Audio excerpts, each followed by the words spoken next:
Le dernier exercice de Vostok 2018 débute au centre de formation de Tsougol dans l'est de la Russie. L'exercice simule une campagne anti-invasion.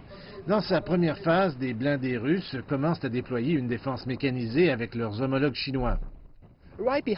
Tout juste derrière moi se trouve le bataillon de combat chinois qui construit un pont pour permettre à une compagnie de véhicules d'infanterie et de chars de franchir la rivière qui a 161 mètres de large en moins de 30 minutes. Pendant que les soldats traversent la rivière pour pourchasser et attaquer leurs ennemis, des bombes pleuvent sur ces faux opposants. Et les chasseurs bombardiers ainsi que les hélicoptères lancent également des bombes et tirent des obus depuis les airs. Dans les manœuvres précédentes entre la Chine et la Russie, nous et les forces aériennes russes avons effectué des missions d'attaque séparées, mais cette fois, nous avons opéré ensemble dans une formation unifiée.